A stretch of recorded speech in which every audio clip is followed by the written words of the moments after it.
One of the first steps and one of the basic goals of Cism is building that resiliency, and one of those steps is the educational component of it, and it's paramount. And the reason why I say it's paramount is as all of us are not created equal.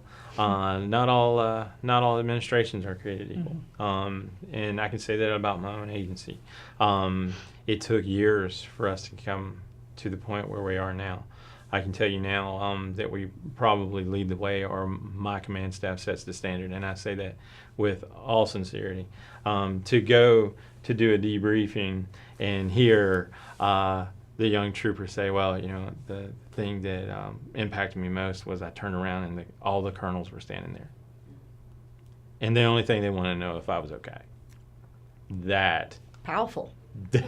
You don't get any better than that. And the reason why I say that is because, you know what? Most agencies are ran by people who are like me. They're old. And they weren't brought up. They weren't brought up in this stuff, and this is not the way they were trained. So you should be okay, and we don't need that stuff. And I know that my bosses are a little bit older than me, but so I knew it was a leap of faith for them to sort of look at this stuff and go, you know what, there's value added, and they took it on. They believed it. They saw the benefits, and we are blessed enough that a lot of other agents look at us and go, hey, what are y'all doing? And so and they are buying into so it. you can change the but trend. it's not. It's not easy.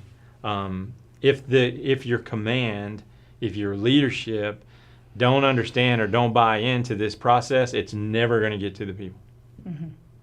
And so True that. the educational piece is important. It's the reason why I'm so excited about what you're doing, because getting that education out there is going to empower the people to know, you know what, there's resources, there's things that are out here for us, and they're not giving it to us. Or going to the boss and going, hey, I don't know if you knew this, but there's something there.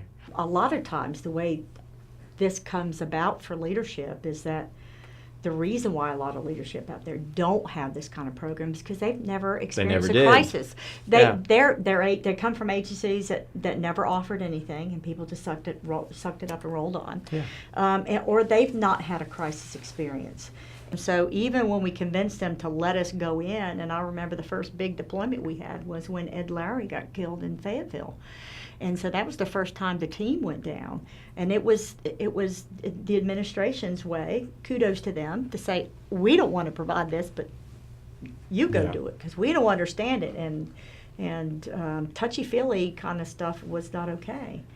And but it gave the troopers in that district an opportunity to be together and have community and what happened and fill in information, and that was key. In contrast to, fast forward 6 or 8 years on the patrol, we had in 1 or 2 years, we buried over 6 troopers. And it wasn't all on duty, but it was a lot of car accidents. It was, there was Deese, and there was Calvin Taylor and Cogdill and Stocks, and it was like, wow, every time we turned around we were losing another trooper, and then it became, as where's the MAT team? We want to get together, and we had that support, and we helped with the funeral, and we met with the families, and we made it inclusive. We brought in the telecommunicators, and we brought in the wives. And why do we bring in the wives? That's a huge part. Spouses, that's right. Yeah, that's right. So, for a long time, there was a lot of men on the highway patrol, so it was only spouses. So, it was only wives. But, and it became a really critical point because we're not an island. Yeah. When I leave work, I go home to the one I love. Yeah. And if I don't tell that person what's going on, then the stories they make up are worse. Way worse. Yeah. Way worse than what they really are. So we don't have to share all the gore, but we can say, hey, I went through a really tough thing today, and take that brick and communicate, as opposed to letting not communicate be the brick that comes between us.